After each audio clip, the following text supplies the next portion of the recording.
بسم الله الرحمن الرحيم. قال رسول الله صلى الله عليه وآله وسلم: لا يدخل الجنة قاطع. صدقت يا رسول الله صلى الله عليه وآله وسلم. إن الله وملائكته يصلون على النبي يا أيها الذين آمنوا صلوا عليه وسلموا تسليما. تمام ابابل کے پڑھنے بلغ العلا بکمالہ کشف الدجى بجمالہ حسنت جمیع خصالہ. بلغ العلا بکمالہ کشف الدجى بجمالہ حسنت جمیع خصالہ. رسول اللہ صلی اللہ علیہ وآلہ وسلم کی ایک حدیث مقدسہ تلاوت کی ہے. اللہ تعالیٰ ہم سب کو دین سمجھ کر عمل کی توفیق عطا فرمائے. نبی پاک صلی اللہ علیہ وآلہ وسلم نے ارشاد فرمایا: لا يدخل الجنۃ قاطع.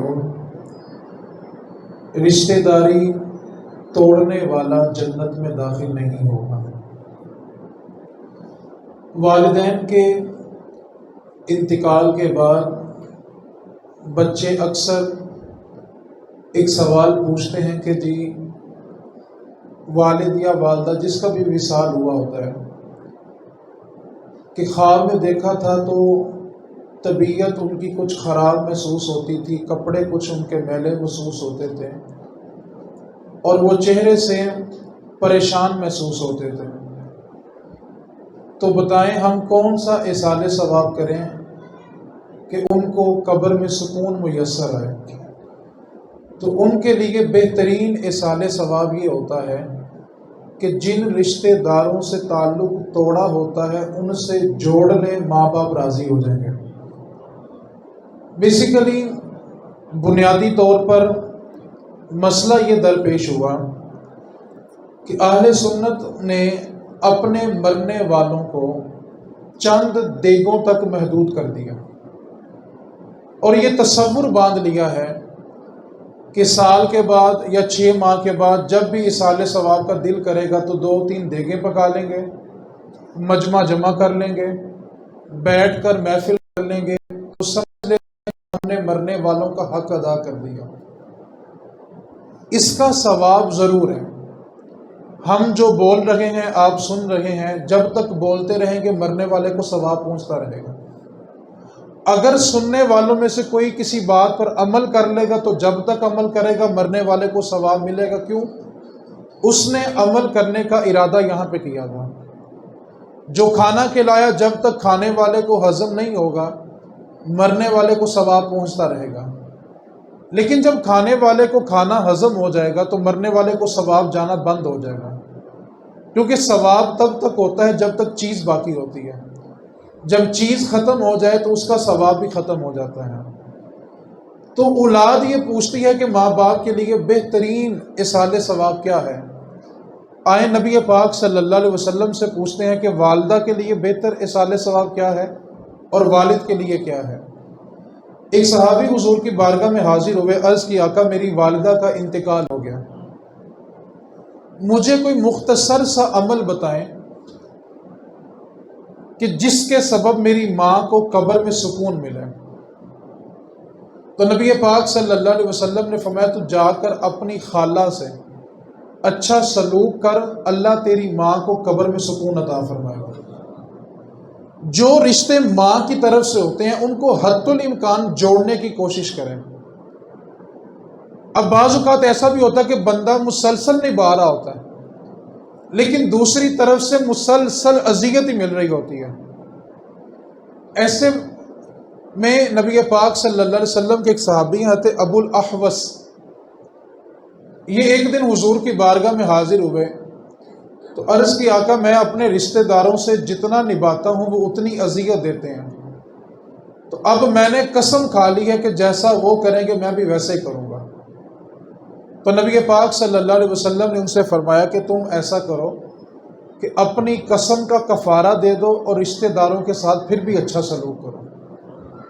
اب بعض اوقات نا بندے کے لفظ بتا رہے ہوتے ہیں تھوڑی بھائی اس کی آواز کھول دیں یار، بیس کھول دیں تھوڑی سی اس کی۔ بعض اوقات بندے کے لفظ بتا رہے ہوتے ہیں کہ وہ نبھا کے تھک چکا ہے، اس کے چہرے کے اثرات بتا رہے ہوتے ہیں کہ بندہ تعلق نبھاتے تھک چکا ہے، اور دوسری جانب سے مسلسل اذیت مل رہی ہے۔ درویش نے ایک مصرع بولا ہے، بس اس مصرے کو آپ نے سمجھنا ہے، پھر اس پہ گفتگو کرتے ہیں۔ درویش نے کہا تھا کہ انگ یاری دا پالن اوکھا، انگ یاری یعنی رشتہ داری جو نبھانی ہے نا، یہ بڑی اوکھی ہوتی ہے۔ درویش کہتا ہے انگ یاری دا پالن اوکھا جیویں تند سوتر دی کچی۔ آپ سوتر کو دیکھتے ہوں گے، اس کو تھوڑا سا زور سے کھینچے تو سوتر ٹوٹ جاتا ہے، دھاگا ٹوٹ جاتا ہے۔ درویش کہتا ہے انگ یاری دا پالن اوکھا جیویں تند سوتر دی کچی، ایک کھچے تے دوجا چھڑدا ہی جاوے۔ ایک کھچے تے دوجا، یعنی ایک رشتہ دار مسلسل اذیت دے رہا ہے، اب دوسرا بھی یہ نیت کر لے کہ میں نے برابر کی ٹکر ہی لینی ہے، تو کیا ہوگا؟ دھاگے کو جتنا زور سے ادھر والا ادھر کھینچے گا، ادھر والا ادھر کھینچے گا، تو کیا ہوگا؟ دھاگا بولے تو صحیح، دھاگا کیا ہوگا؟ رشتہ داری کیا ہوگی؟ ٹوٹ جائے گی۔ درویش کہتا ہے انگ یاری دا پالن اوکھا جیویں تند سوتر دی کچی، ایک کھچے تے دوجا چھڑدا جاوے، اے تاں رہندی جے پکی۔ اب سامنے والا کہے کہ میں نے بھی برابر کا کھینچنا ہے، میں نے برابر کا بدلہ لینا ہے، تو رشتہ داری کبھی بھی نہیں نبھائی جا سکتی۔ حدیث پاک سنیں، اس کے بعد شاید آپ کے دل میں تھوڑا سا اطمینان پیدا ہو۔ ہم بعض کہتے ہیں دیکھیں جی ہم تو ہر موقع پہ نبھانے کی کوشش کرتے ہیں، اب سامنے والے کو سمجھ ہی نہیں آتی، تو اب ہم کیا کریں؟ نبی پاک صلی اللہ علیہ وسلم کی بارگاہ میں ایک صحابی آئے، آ کے عرض کیا آقا میں اپنے رشتہ داروں سے مسلسل نبھاتا ہوں، لیکن وہ بدلے میں ہمیشہ اذیت دیتے ہیں، اب بتائیں میں کیا کروں؟ نبی پاک صلی اللہ علیہ وسلم کا جواب سنیے گا، فرمایا جب تک تو رشتہ داری نبھاتا رہے گا، اللہ کے فرشتے تیرے لیے مغفرت کی دعا کرتے رہیں گے، اللہ کے فرشتے تیرا ساتھ دیتے رہیں گے، اور جب تو بھی بدلے میں جا کے کھڑا ہو جائے گا تو پھر نہ فرشتے اس کی مدد کریں گے نہ تیری مدد کریں گے۔ ہم نے نا ایک دلیل بنا لی ہوئی ہے کہ نہیں جی پاجی تانوں نہیں پتا کہ میرے رشتہ دار کہو جے نے۔ بعض اوقات ہوتا بھی ایسا ہی ہے کہ بندہ نہ اذیت دینے سے باز نہیں آتا۔ میں ایک مثال دینا چاہتا ہوں، اس کے بعد شاید یہ بات سمجھ آ جائے۔ ہم سب کہاں بیٹھے ہوئے ہیں؟ پیچھے والے بھی بولیں ذرا، پھر بولیں مسجد میں۔ یہاں پر کوئی بندہ آ کر کچرا پھینک دے، یا ہمیں کوئی کارپیٹ پہ تنکا پڑا ہوا نظر آئے، تو ہم کیا کریں گے؟ اس کو اٹھا کے، کیوں؟ مسجد اللہ کا گھر ہے۔ خانہ کعبہ میں چلے جاؤ تو کعبے کی اتنی صفائی ہے کہ وہاں پر مکھی بھی نہیں بیٹھتی۔ پوچھو بھئی اتنی صفائی کیوں کی ہے؟ تو ایک ہی جواب ملتا ہے کہ خانہ کعبہ اللہ کا گھر ہے۔ ہندو اپنے مندر میں جاتے ہیں، اپنے عبادت خانے کو ہر وقت صاف رکھتے ہیں، کیونکہ وہ ان کے نزدیک ان کے خدا کا۔ عیسائی اپنے چرچ میں جاتے ہیں، وہاں پر جا کر ہر وقت اس کو صاف ستھرا رکھتے ہیں، کیونکہ وہ ان کے نزدیک ان کے خدا کا۔ یہودی اپنے کلیسا میں جاتے ہیں، اس کو ہر وقت صاف ستھرا رکھتے ہیں، کیونکہ وہ ان کے نزدیک ان کے خدا کا گھر ہے۔ نہ رب مسجد میں ہے، نہ کعبے میں ہے، نہ مندر میں ہے، نہ چرچ میں ہے، نہ کلیسا میں ہے۔ رب ان میں سے کسی جگہ پہ نہیں ہے۔ کیوں؟ کہ جو کسی جگہ میں سما جائے وہ رب نہیں ہوتا، اور ہمارا رب ہے ہی وہ جو کسی جگہ سماتا نہیں ہے۔ ہم یہ جملہ بولتے ہیں نا خدا ہر جگہ موجود ہے، یہ کفر ہے۔ جو جگہ میں آ جائے وہ خدا نہیں ہوتا، جو جگہ میں نہ آئے وہی خدا ہوتا ہے۔ اصل جملہ یہ ہوتا ہے کہ خدا موجود ہے، ہر جگہ نہیں، بس خدا موجود ہے، خدا دیکھ رہا ہے، خدا سن رہا ہے، خدا موجود ہے۔ ہم خدا کو جگہ میں قید نہیں کر سکتے۔ اب نہ رب مسجد میں ہے، نہ کعبے میں ہے، نہ مندر میں ہے، نہ چرچ میں ہے، نہ کلیسا میں ہے، لیکن سب نے اپنی اپنی عبادت گاہوں کو صاف ستھرا رکھا، کہ یہ ان کے نزدیک خدا کا گھر ہے. سلطان باہو کہتے ہیں نہ رب کعبے وچ تے نہ رب مندر وچ، نہ رب کعبے وچ تے نہ رب مندر وچ، او وسدا تیرے اندر وچ. مسجد صاف کی کہ خدا کا گھر ہے، خدا بستا ہی نہیں ہے. کعبہ صاف کیا، خدا کا گھر ہے، خدا تو وہاں رہتا ہی نہیں ہے. ہندو نے مندر صاف کیا، خدا وہاں رہتا ہی نہیں ہے. یہودی نے اپنا کلیسا صاف کیا کہ اس کے نزدیک خدا کا گھر ہے، خدا وہاں نہیں بستا. عیسائی نے چرچ صاف کر لیا کہ خدا کا گھر ہے، لیکن خدا وہاں بستا نہیں ہے. اور جس دل کے اندر خدا بستا ہے نا، وہ دل سارے کا سارے گندا کیا ہوا ہے. مسجد ہونے کے لیے خادم رکھے ہوئے ہیں، بیت اللہ کی صفائی کے لیے خدام رکھے ہوئے ہیں. بلا شک و شبہ وہ مسجد اللہ کا گھر ہے، کعبہ اللہ کا گھر ہے. اور مسجد کی مٹی کا کیا کہنا. رسول کریم صلی اللہ علیہ وسلم ایک دن مسجد نبوی میں داخل ہوئے تو دیکھا ایک صحابی نا مسجد نبوی میں جھاڑو لگا رہے ہیں. کچی مسجد نبوی تھی مٹی کی، اور گرد و غبار اڑ کر نا صحابی رسول کے بدن پہ پڑا ہوا تھا، لباس پہ پڑا ہوا تھا. تو میرے رسول کریم صلی اللہ علیہ وسلم عادت کے خلاف کچھ تیز چلے، کچھ تیز بھاگے، اور جا کے صحابی کو سینے لگانے لگے تو صحابی پیچھے ہو گئے. پیچھے ہو کے اپنا لباس جاڑا، آگے ہو کے حضور کو گلے لگانے لگے تو حضور پیچھے ہو گئے. عرض کی آقا آپ مجھے سینے لگانے لگے تھے، میرے بدن پہ مٹی تھی، گرد و غبار تھا، میں تو اس لیے پیچھے ہوا تھا. یا رسول اللہ جب میں آگے بڑھا تو آپ پیچھے کیوں ہو گئے؟ تو میرے نبی نے فرمایا صحابی میں تجھے سینے لگانے ہی اس لیے لگا تھا کہ تیرے بدن کے اوپر مسجد کی مٹی پڑی ہوئی تھی. اور اگلا جملہ میرے نبی نے کیا فرمایا؟ جنتی حور کتنی حسین ہوگی. میرے نبی نے فرمایا جنتی حوروں کو جو زیور دیا جائے گا نا، وہ مسجد کی مٹی کا دیا جائے گا. مسجد ہے، اللہ کا گھر ہے، صفائی کے لیے خادم رکھے ہوئے ہیں، لیکن خدا تو وہاں بستا ہی نہیں ہے. اور جس دل میں خدا بستا ہے وہ دل سارے کا سارا گندا کر لے گا. حضور کے غلام ہو کے، حضور کے عاشق ہو کے، مسلمان ہو کے خدا کا گھر گندا کر دیا. یار آپ کے اور میرے گھر کے باہر کوئی کچرا پھینک دے، کوئی گند پھینک دے، 6 مہینے سلام نہیں کرتے اس دن. عید کے دن ملاقات ہو جائے، عید مل تو شاید صلح ہو جائے، لیکن 6 مہینے تک اس سے سلام دعا نہیں ہوتی. کیوں؟ جس نے میرے گھر کے آگے کچرا پھینکا تھا. اور ہم سب نے تو خدا کے گھر میں گند پھینکا ہوا ہے. اسی دل میں بغض پالا ہوا ہے، حسد پالا ہوا ہے، کینہ پالا ہوا ہے، کدورتیں پالی ہوئی ہیں. آپ کیا سمجھتے ہیں اتنا گندا خدا کا گھر کر کے خدا سے ملاقات کر لو گے؟ بت پالے ہوئے ہیں، بت صرف بدلے کی آگ کے. ایک لمحے کے لیے تصور کرو میری اوقات بلا کیا ہے، صرف یہ سانس چل رہا ہے، یہ نکلنے کی دیر ہے، ہاتھ یوں اٹھاؤ گا تو یوں گر جائے گا. جب بندے کا جنازہ پڑا ہوتا ہے نا، وہ صرف جنازہ نہیں ہوتا، اس کا سارا تکبر بھی ہوتا ہے، اس کی انا بھی ہوتی ہے، اس کی ضد بھی ہوتی ہے، اس کا ناک بھی ہوتا ہے، اس کا نام بھی ہوتا ہے.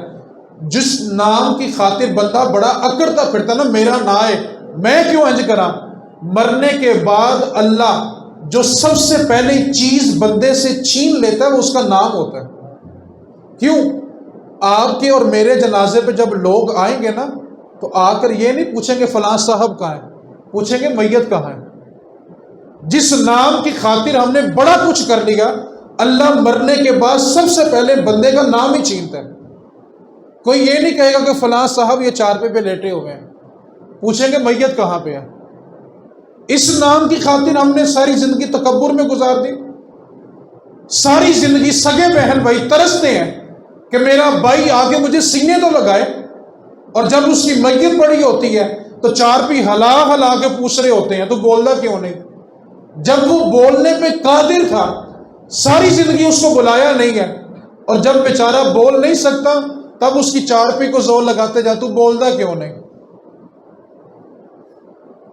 ایک بات کو یاد رکھیں، یہ جتنا بھی غرور، تکبر اور بدلے کی، حسد کی آگ ہے نا، یہ صرف سانس چلنے تک ہے. سانس نکلنے کی دیر ہے، چارپے کے اوپر سب کچھ پڑا ہوتا ہے. تب لوگ جنازوں میں منہ رکھنے کے لیے بھی، ناک رکھنے کے لیے بھی آ جاتے ہیں. آپ فیصلہ کریں، میں فیصلہ کروں. ایسے جنازے پڑھنے سے مرنے والے کو کیا ملا؟ ساری زندگی اس سے سلام نہیں کیا. دو بھائی ہوتے ہیں نا، دو بھائی ہوتے ہیں، بڑی بات توجہ سے سمجھنی ہے. دو بہنیں ہوتی ہیں، دو بھائی ہوتے ہیں، ساری زندگی آپس میں نہیں ملتے. اچھا جب آخری وقت آتا ہے تو اپنے بچوں کو کیا کہتے ہیں؟ میں مر جاواں نا تو انہوں میرا منہ بھی نہ ویکھن دینا. اب بندہ سوچتا ہے پتہ نہیں اس نے کتنا بڑا جرم کیا ہوگا کہ اس نے مرتے وقت وصیت کیا کہ میرا منہ بھی نہ دیکھے. اب بندہ سوچتا ہے کہ یار اس نے کیا کیا ہوگا. تحقیق کرتے کرتے کرتے کرتے جب بندہ بنیاد پر پہنچتا ہے تو بھلا کیا نکلتا ہے. میں مثال دے رہا ہوں. ایک گھر میں خوشی ہے، شادی ہے. ایک بھائی نے کہا تھا فلاں رشتہ دار کو بلانا ہے، دوسرے نے کہا تھا نہیں بلانا. اب جس نے کہا تھا نا کہ اس کو نہیں بلانا، وہ ساتھ کیا کہتا اگر تو انہوں بلایا تو میں نہیں آنا. اچھا اب اس بھائی نے اس رشتہ دار کو بلا لیا. اب سگا بھائی خوشی پہ نہیں آیا، کیوں؟ تو انہوں کیوں بلایا؟ اچھا اب یہ بنیاد بنی پہلا خوشی کا پروگرام چھوڑنے کی.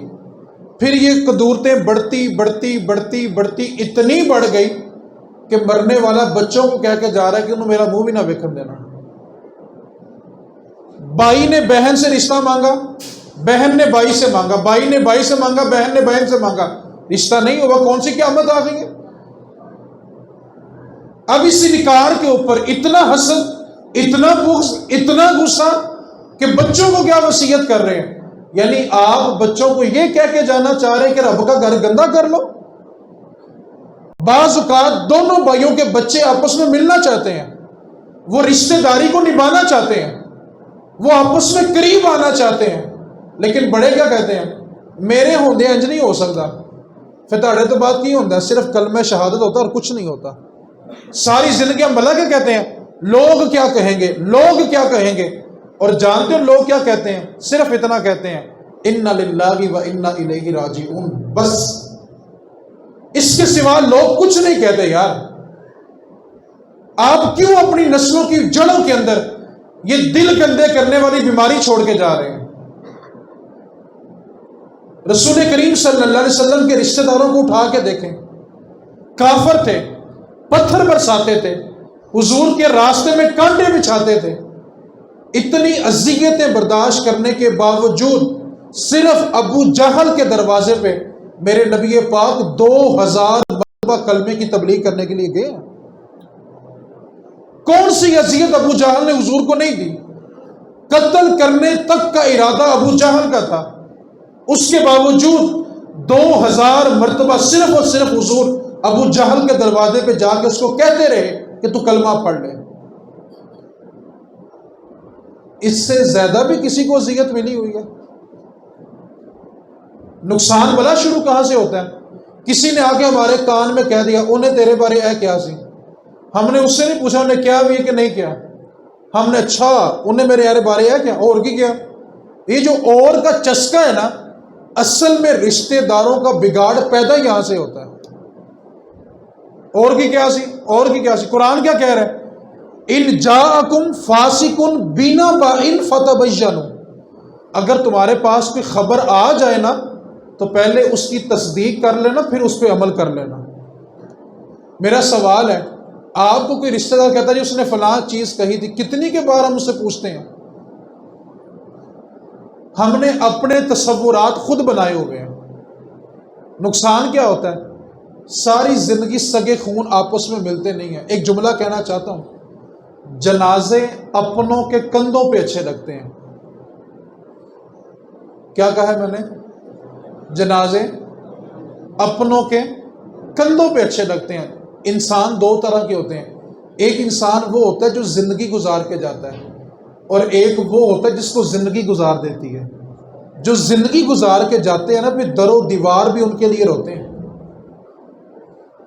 ہم اپنے رشتہ داروں کو کیا دے کے جا رہے ہیں؟ آپ سب کس مقصد کے لیے آئے ہیں؟ بولو یار، پیچھے والے پریشان تو نہیں ہیں؟ کس مقصد کے لیے آئے ہیں؟ باہر والے کس مقصد کے لیے آئے ہیں؟ اصحال ثواب کے لیے آئے ہیں، دعا کے لیے آئے ہیں، پکی بات ہے، کوئی اور مقصد تو نہیں تھا۔ چلیں اب میں ایک حدیث پاک سنانے لگا ہوں، اس کو توجہ سے سمجھ لیں، پھر اپنے آنے کا مقصد چیک کر لیں۔ نبی پاک صلی اللہ علیہ وسلم نے ارشاد فرمایا، جس مجلس کے اندر کیا کہا،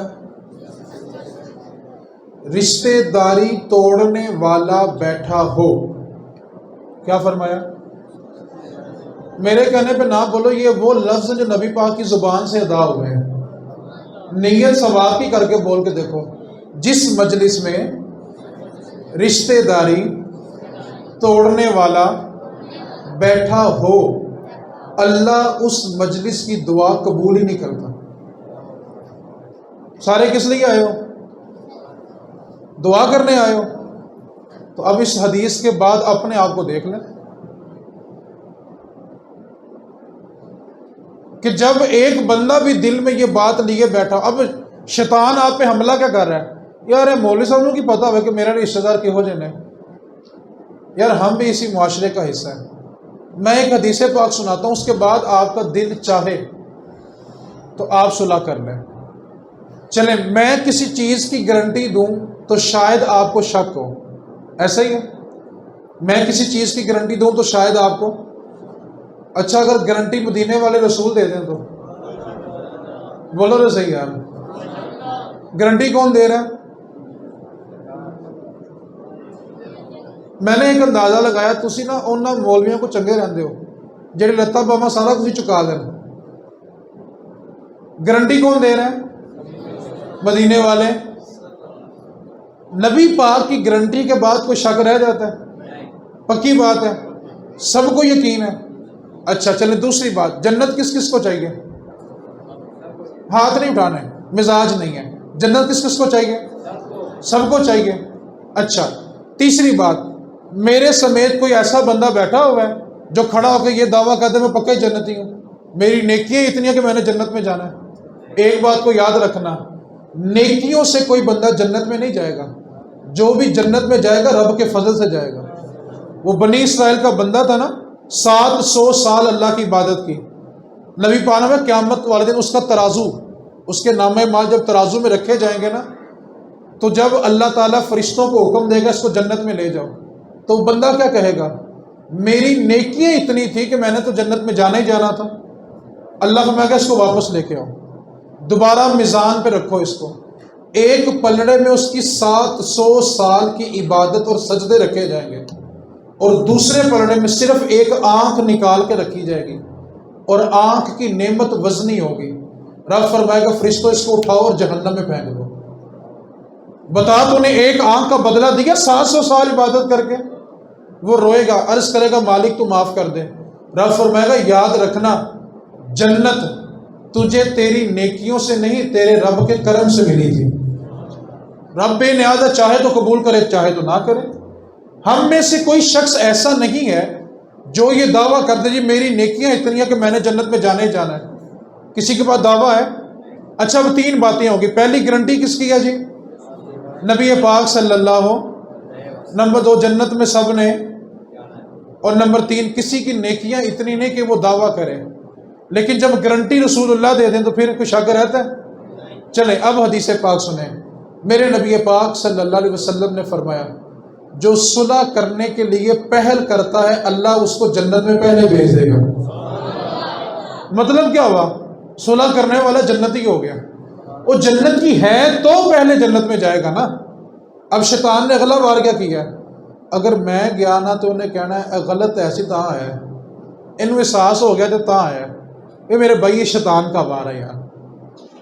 شیطان نے تو اللہ سے یہ وقت لیا تھا، قسم کھائی تھی کہ جب تک تیری دنیا آباد رہے گی میں تیرے رستے سے لوگوں کو ہٹاتا رہوں گا۔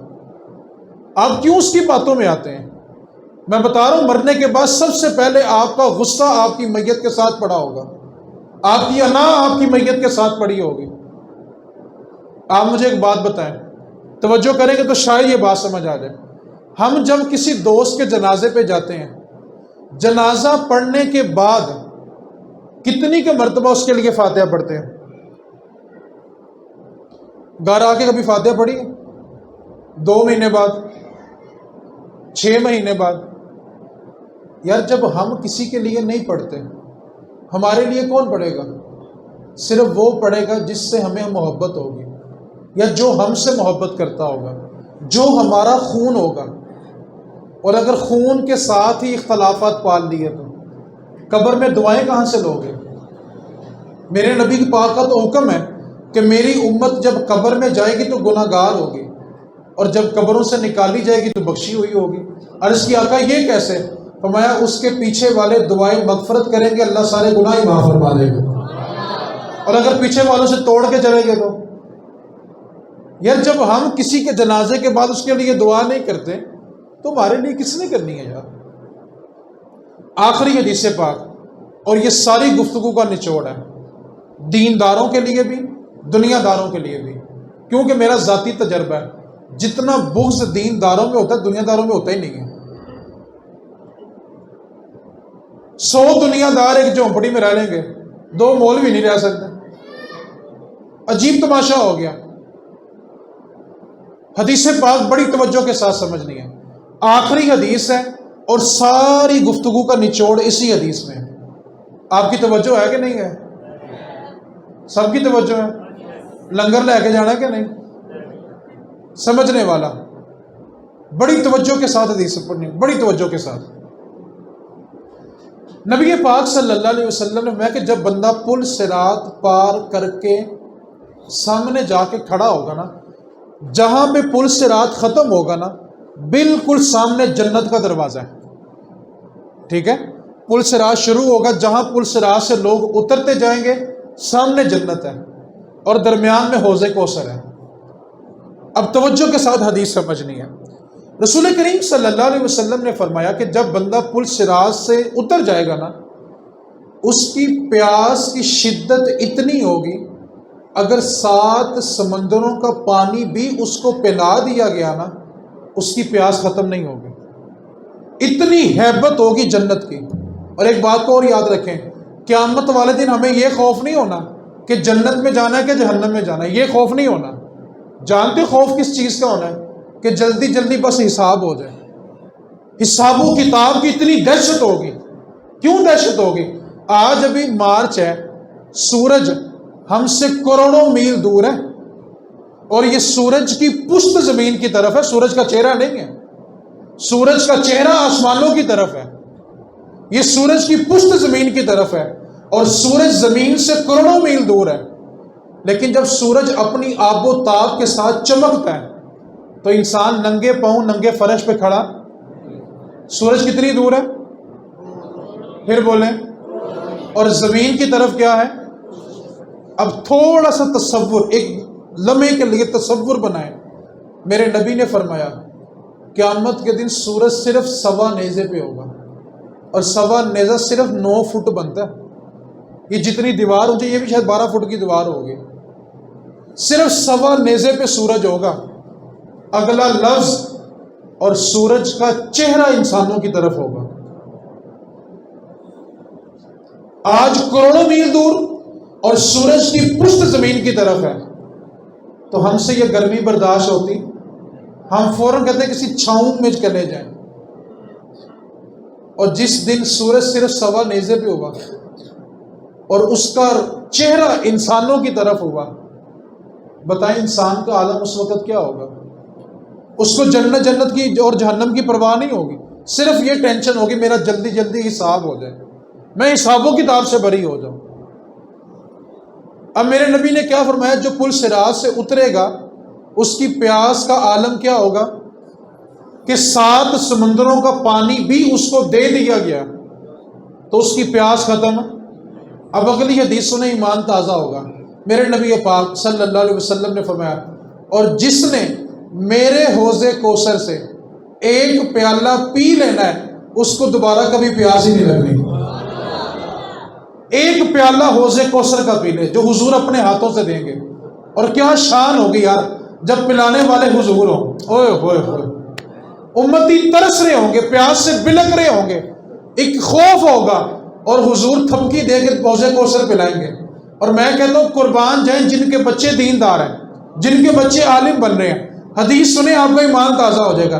میرے رسول کریم صلی اللہ علیہ وسلم نے فرمایا ساری امت کو حوض کوثر پیالوں سے پلایا جائے گا، اور جو میری امت کے علماء ہوں گے حضور اپنے چلو بھر کے علماء کو حوض کوثر پلائیں گے یار۔ علماء حضور کے چلو سے، حضور کی انگلیوں سے حوض کوثر پیئیں گے یار۔ کیا کمال منظر ہوگا یار۔ خوش نصیب ہے ماں باپ جن کی نسلیں حضور کے چلو سے پانی پئیں گے یار۔ اب فرمایا کہ 7 سمندر بھی پلا دو تو پیاس ختم، لیکن حوض کوثر کا ایک پیالہ پیے گا تو دوبارہ کبھی پیاس لگنی۔ اب میں نے یہ حدیث سنائی کیوں؟ موضوع تو تھا رشتہ داری، اس حدیث کا یہاں پہ کیا مقصد تھا؟ اب وہ مقصد جو ہے وہ سبق ہے اور لنگر ہے، اور اس کو سمجھ لینا کہ جب سورج سوا نیزے پہ ہوا، اس کا چہرہ انسانوں کی طرف ہوا۔ ابھی یہ جو زمین ہے نا، یہ سیمنٹ کی بنتی ہے، ایسا ہی ہے، بجری کی بنتی ہے۔ اس دن زمین بھلا کس کی ہونی ہے؟ تانبے کی۔ تانبے کو رکھو سورج کے سامنے، آدھے گھنٹے کے بعد کھڑا ہونا تو بڑی دور کی بات ہے، اس کو پکڑ کے یہاں سے یہاں پہ رکھ کے دکھاؤ۔ زمین تانبے کی ہو، سورج سوا نیزے پہ ہو، سورج کا رخ انسانوں کی طرف ہو، اور انسان اپنے پسینے میں ڈوب رہا ہو، اور سامنے خدا کا جلوہ ہو، خدا کے جلوے کی ہیبت ہو، اور اپنا نامہ اعمال ہاتھ میں ہو، بتاؤ اس وقت تکبر ہو سکے گا؟ اب حدیث پاک سنیں، پیاس کا عالم کیا ہوگا؟ 7 سمندر بھی مل جائیں تو پیاس ختم ہے، لیکن حوض کوثر کا ایک پیالہ ملا تو دوبارہ پیاس لگنی۔ حدیث کو دل کے کانوں سے سننا ہے۔ وہ لوگ جو یہ تصور بنا کے بیٹھے ہوئے ہیں میں انہوں نہیں ملنا، میرے نبی پاک نے فرمایا جس کے دروازے پہ، حدیث بڑی توجہ طلب ہے، جس کے دروازے پہ اس کا رشتہ دار یا دوست صلح کرنے کے لیے آ گیا، کیا کہا ہے؟ جس کا عزیز اس کے دروازے پہ صلح کرنے کے لیے، اور اس نے بغیر کسی شرعی عذر کے صلح نہ کی، جس کا عزیز اس کے دروازے پہ صلح کرنے کے لیے آ گیا اور اس نے بغیر شرعی عذر کے اس سے صلح نہ کی، تو میرے نبی نے فرمایا صلح نہ کرنے والا قیامت والے دن میرے حوض کوثر پہ پانی پینے کے لیے نہ آئے۔ کہاں جاؤ گے؟ حضور کا در چھوڑ کے کہاں جاؤ گے؟ رشتہ دار آتے ہیں، من آتا ہے، ہم کہتے ہیں نہیں بھائی تیرنا کو نہیں بندی، چلا جا، مڑ کے میرے دروازے تے نہ آئی۔ میرے نبی پاک فرما رہے میرے حوض کوثر پہ پانی پینے نہ آنا۔ 7 سمندر پی کے پیاس نہیں بجھنی، حوض کوثر کے ایک پیالے نے بجھانی ہے۔ اور تصور کر لو ایک لمحے کے لیے حوض کوثر بھی نہ ملا تو کہاں جاؤ گے؟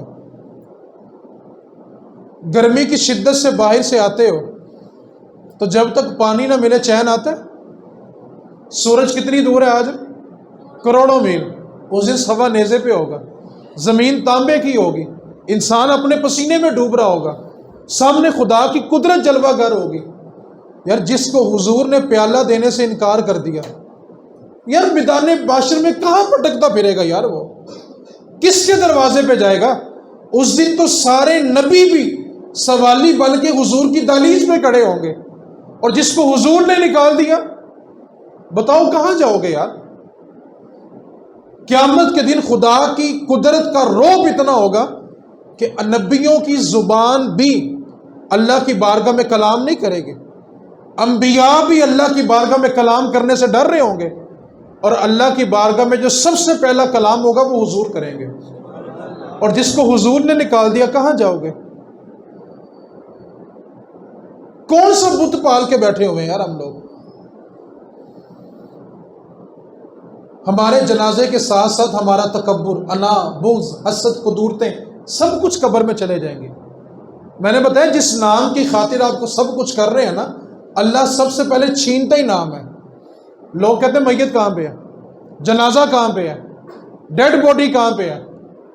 آ کے کسی نے نہیں پوچھنا اسلم صاحب کہاں ہے، فلاں صاحب کہاں پہ ہے، فلاں صاحب کہاں پہ ہے، کوئی نہیں پوچھے گا یار۔ جنازے اپنوں کے کندھوں پہ اچھے لگتے ہیں، خدا کے واسطے یہ میں ہاتھ جوڑتا ہوں یار، آپ سب مجھ سے نیک ہیں، میرے بڑے ہیں، میرے لیے ادب کی جگہ پہ ہیں، میں خدا کا واسطہ دے کے کہتا ہوں یار خدا کی قسم، جس سے آپ 5 سال سے نہیں نہ بول رہے، میں بتاؤں وہ کتنا تڑپتا ہے آپ سے ملنے کے لیے، آپ صرف سینے لگیں، آپ بھی کچھ نہ بولیں وہ بھی کچھ نہ بولیں، دونوں کے آنسو نہ بہیں تو مجھے نیچے بٹھا لینا یار۔ آپ دیکھتے نہیں جب بچھڑے ملتے ہیں وہ زبان سے کچھ نہیں کہتے لیکن ان کے آنسو سب کچھ کہہ رہے ہوتے ہیں یار۔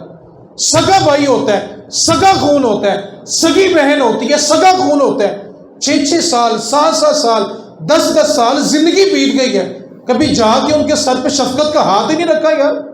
وہ دنیا کے آپ کی جڑیں کاٹی ہوں گی، آپ کو نقصان پہنچایا ہوگا یار، حضور سے زیادہ اذیت تو آپ نے برداشت نہیں نہ کر لی کہیں؟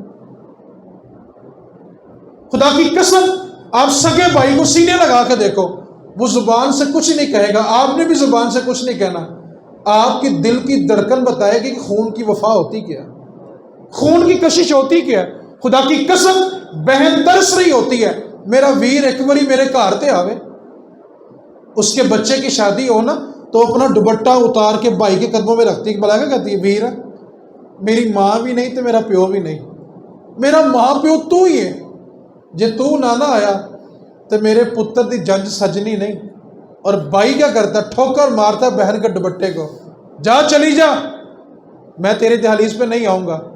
پیچھے سے بیٹا کہہ رہا ہوتا ہے ماں چھوڑ دے، ماما نہیں آتا تو کیا ہوا، ہماری شادی نہیں ہوگی، تو بہن بلا کے کہتی ہے بیٹا کو بکواس بند کر، یہ میرا اور میرے بھائی کا مسئلہ ہے۔ یار اس بہن کو ٹھکراتے ہو یار، کس گمان میں ہو یار، تصور تو کرو، جس کو حضور نے ٹھکرا دیا کہاں جاؤ گے یار؟